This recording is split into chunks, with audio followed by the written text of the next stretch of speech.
With all the latest here and around the world now, with the ITV Lunchtime News.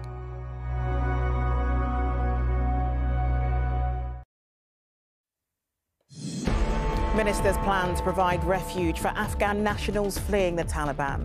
With a sense of unease ever growing in the country, there's no detail on exactly how a UK settlement scheme would work or how many it would help. But with images like this of hundreds escaping on a military plane, time is of the essence. We do want to make sure that we protect as best we can women in particular from the worst fears that we've got of a new Taliban regime. So that will be, I'm sure, part of the considerations.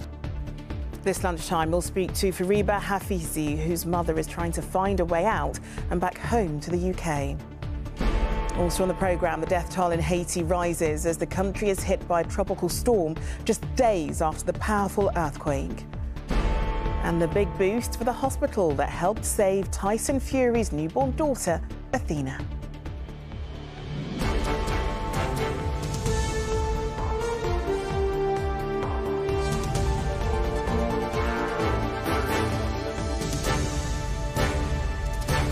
This is the ITV Lunchtime News with Charlene White.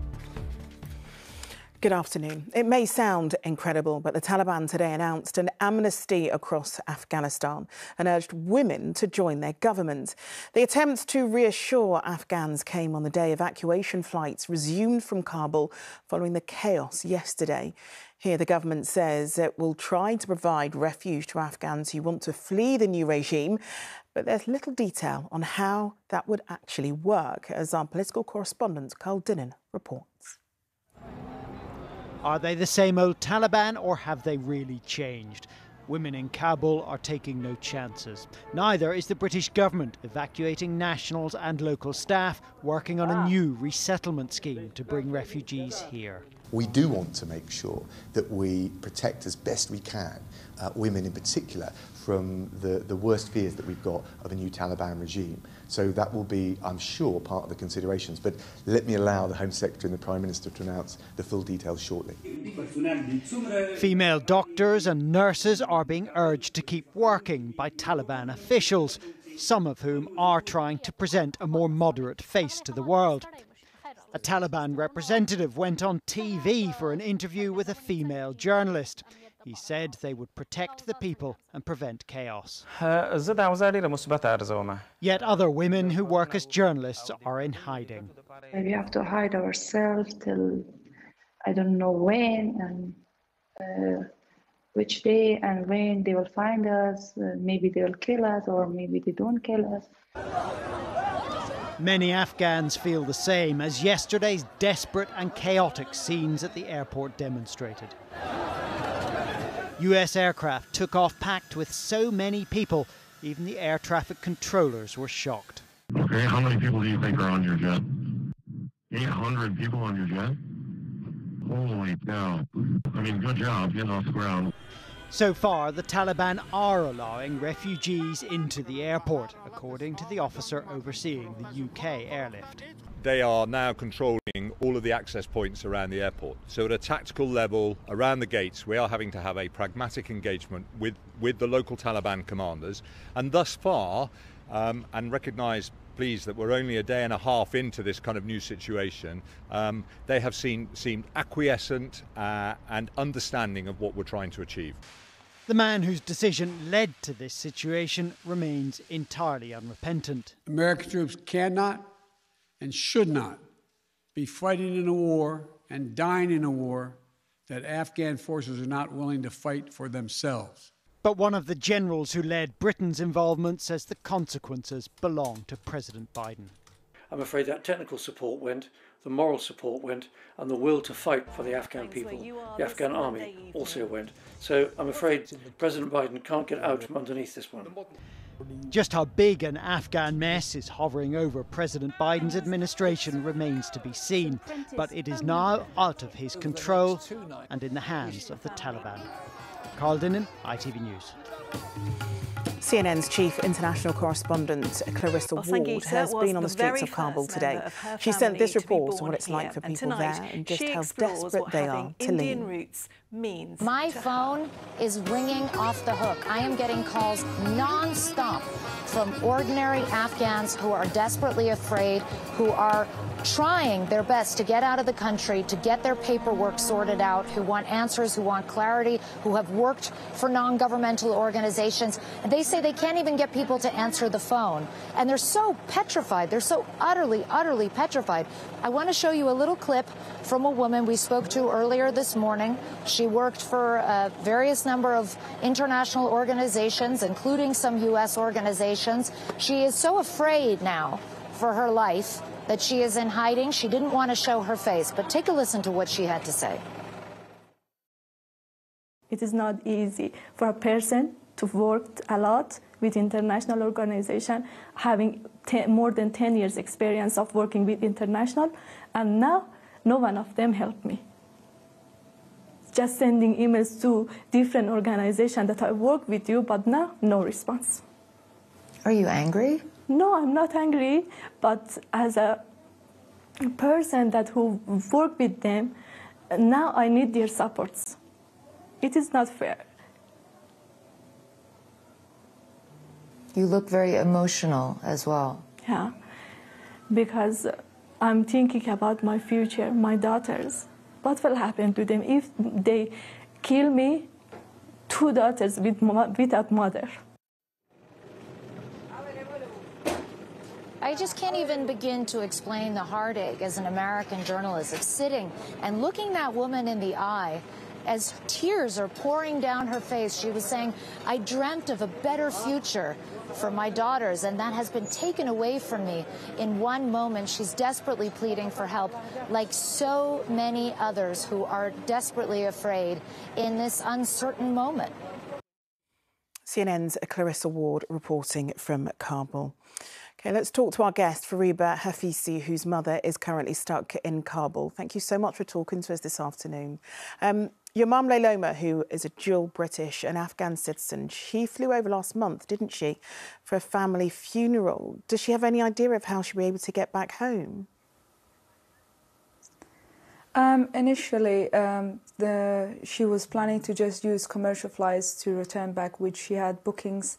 Unfortunately, when the Taliban started to take over the country, and especially when they entered Kabul, all flights have been suspended and cancelled, and the chaotic circumstances that occurred at the airport, unfortunately, so does she have any idea now if she'll be able to get on a flight in the next few days?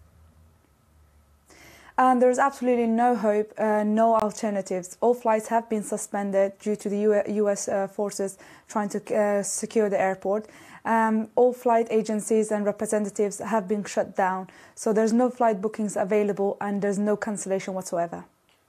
Fariba, as her daughter, what's that like for you, considering everything that we've seen happen in the last few days in Kabul? It's putting a lot of pressure on the entire family. Personally, I myself have been feeling tormentors. I've been going through a lot of trauma, constantly trying to stay on top of it, but not being able to, feeling frustrated, hopeless, feeling slightly guilty as well for the fact that I've been not able to help my mom and leaving her there stranded all alone by herself. It's taken a lot of pressure on me personally as well. Although the biggest fear for us is that, my mom being stuck there, and the fact that she's feeling scared and frightened being on her own, it's a lot more to take for everyone. And presumably there's no way that she would have flown over if she knew what was to come. I mean, we've spoken in the last few days about the fact that it happened so quickly and so unexpectedly, and I'm guessing that your family had no hint that this was going to happen either. No, nobody expected the event to take place so rapidly.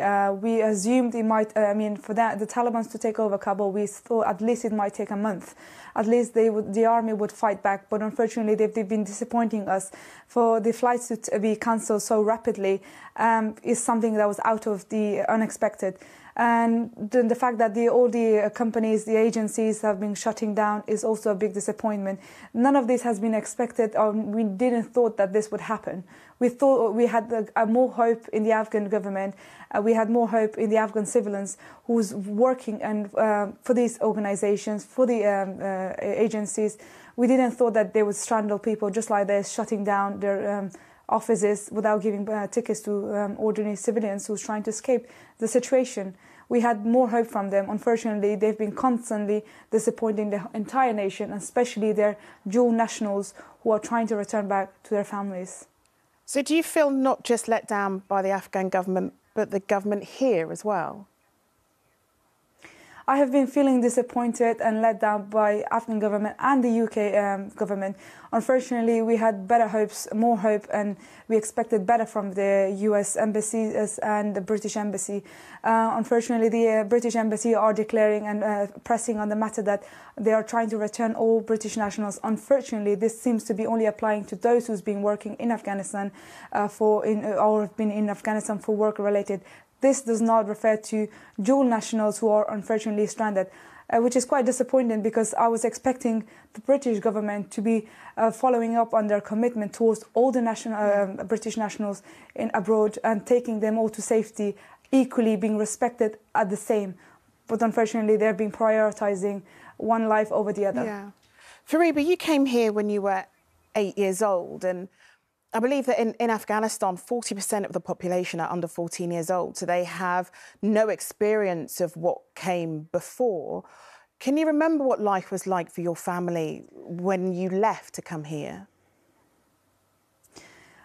When I was in Afghanistan, I was very young. I was born into this bubble where the Taliban was in the region. So I didn't know life better than I was born into, that little bubble. But as I've been growing up here in the UK and living for the past 21 years, I've seen better life and I've seen what life needs to be like. And this is the reality. This is the way life needs to be. And seeing that Afghanistan is going back to the past and repeating itself, it's devastating. It's heartbreaking. It's to know that the rights of millions of Afghan women and children are being deteriorating, are going down, and they're losing their rights. It's heartbreaking. I cannot imagine what it's like for them. I can only hope and pray for them. And finally, Fariba, the Taliban has said that they are a changed organisation, that they're encouraging women to join their government. Do you believe them? Absolutely not. Irregardless of what the Taliban might want or pressing on the news, but there are video footages from ordinary civilians in Afghanistan throughout the entire city. There is reports and video footages are exposing their atrocities that are taking place around Afghanistan. There's already video footages showing that I've been sharing on social media. There's ordinary people on the streets recording how the Taliban are murdering people in the streets and not even allowing the civilians to pick up these dead bodies from the street. They are left stranded in the middle of the street in blood so that people get frightened.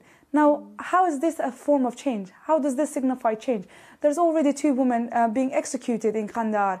Irregardless of what the Taliban are saying, there is video footages and people are not faking these. They are real footages. People are taking and recording on their videos, on their phones, exposing them. Now, regardless of what the Taliban are saying, their actions speak louder than their words. Well, Fariba, I know that the situation is so difficult for you and your family, but I really do hope that your mum is able to find a path home. Thank you for talking to us. Thank you. OK, let's return to our political correspondent, Karl Dennen, who's over at Westminster for us. Karl, let's talk about this refugee scheme. Do we have any idea of what the plans are and exactly how it would work? We have some broad outlines about it. It'll be modelled on a scheme for Syrian refugees, a resettlement scheme which has already brought in about 20,000 Syrians to this country. It may be slightly more focused on women and girls, especially if the Taliban treat them in any way like they did when they were last in power. I think we'll get fuller details when Parliament is recalled tomorrow. I think the Prime Minister and Home Secretary will want to be able to offer MPs some sort of action because there's so much anger in Parliament and so much anger on their own backbenches about the way the Afghan people have been treated and how the government here seems to have been caught on the hop. So I think the government will want to have some news to offer MPs about what they're going to do about this situation. But it will be a difficult scheme to operate, even amongst the several thousand, maybe 6,000 or 7,000 Afghans who may be coming in because they have worked alongside the British at some point in Afghanistan. Those people are having to be vetted because some of them haven't been in touch with the British for a number of years and may have developed links with the Taliban. And the Secretary of State for Defence told me yesterday all of them will have to be vetted to see if they're safe to come into this country. And the same will no doubt apply to anyone coming in under the new refugee resettlement scheme. So it will be a very big job. You talked about anger there, and Fariba was talking about the anger and disappointment that she feels towards the government here. Is there anything that UK government can do to influence events in Afghanistan?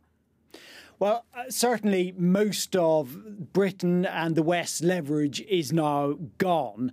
And how much they are able to influence events on the ground there will depend in very large part on how much the Taliban genuinely want to be seen as a responsible regime and how much they want to do business with the rest of the world. Now, there are some levers that Western nations have, like overseas development aid and possibly sanctions if things are going the wrong way. But let's not forget the Taliban don't need us. We're not the only players in this. The Chinese in particular want to exploit much of the Afghanistan's mineral wealth and have already been making friendly noises towards the Taliban. And obviously the Chinese have a very different view of what human rights need to be respected from the view that might be taken here. OK, Karl, thanks very much. OK, let's move on to the day's other main stories. And rescue teams desperate to reach the survivors of the Haiti earthquake have been hampered by a tropical storm which has hit the island. Tens of thousands of people have been left homeless and nearly 1,500 people have died. Sangeeta Lal has the latest. This is the strongest earthquake to hit Haiti in generations. It's destroyed many of the country's southern towns. At this church, dozens praying inside were buried within seconds as the earthquake struck just after morning mass. We have between 17 and 18 dead, but almost all were children, this reverend says.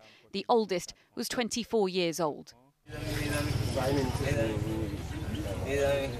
More than 1,000 people have already died since the earthquake hit. That's left almost 7,000 people injured. Hospitals are becoming overwhelmed with survivors. So too are the staff trying to overcome their own shock. Psychologically, we are not well, this nurse says. We are not used to experiencing these kinds of things. It's now a race against time to save those stranded because another natural disaster is battering the country. Just hours after the earthquake hit, heavy rain started to pummel the region as a tropical storm ripped through areas shattered by the earthquake. Overnight, families who lost their homes in the earthquake had to flee their makeshift camps. The situation is very hard for me, this lady says. I have a lot of children with me. I don't even have a piece of plastic to cover us to sleep. 2 days now since the earthquake hit. People are doing all they can to find those still missing. But time might be running out. More heavy rainfall is expected over the worst affected areas. And Haiti's Prime Minister has now declared a month-long state of emergency with fears the tropical storm will trigger flooding and landslides too, as the country braces itself for more destruction. Sangeeta Lal, ITV News. More than 700 firefighters have worked throughout the night to tackle a wildfire that broke out near the resort of Saint-Tropez in southern France. Authorities have ordered evacuations of campsites and urged residents to keep away as the blaze neared the village of Gonfaron. The fire has already razed more than 8,000 acres. There were no immediate reports of injuries. Meanwhile, in Portugal's Algarve, efforts to tackle the biggest fire of the year have been hampered by high winds. Several people have been evacuated from the town of Castro Marim as a precaution. Around 1,000 firefighters, including 140 military personnel, have been deployed to the area. And New Zealand has gone into a snap lockdown after a man tested positive for COVID, the country's first infection in 6 months. There was panic buying in Auckland where the case was found, as it will be in lockdown for a week, while the rest of the country will be restricted for 3 days. And finally, boxer Tyson Fury and his family have thanked the doctors and nurses at Liverpool's Alderhay Hospital after they saved the life of his baby daughter. Athena was put on a ventilator shortly after she was born earlier this month, but is now well enough to leave ICU. Fury has set up a fundraising campaign to help families in a similar position, which has now raised nearly £50,000. Amani Ibrahimi has more.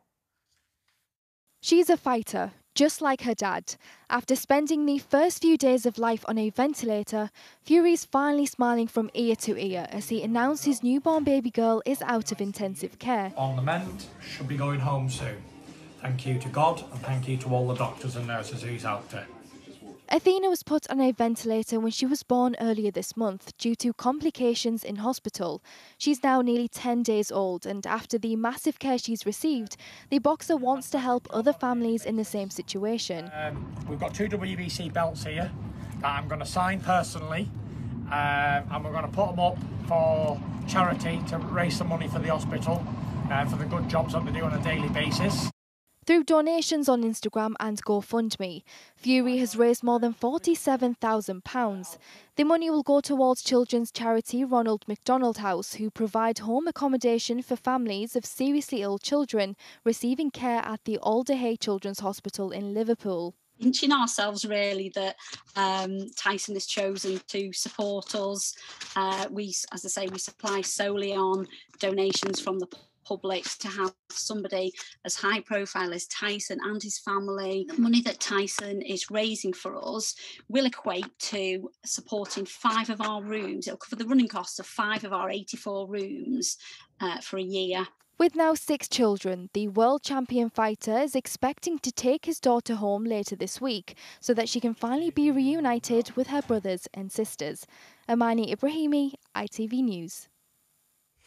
OK, that surrounds this lunchtime. We'll have the evening news for you at 6:30. The latest where you are follows the national weather, but from everybody here on the team, bye-bye.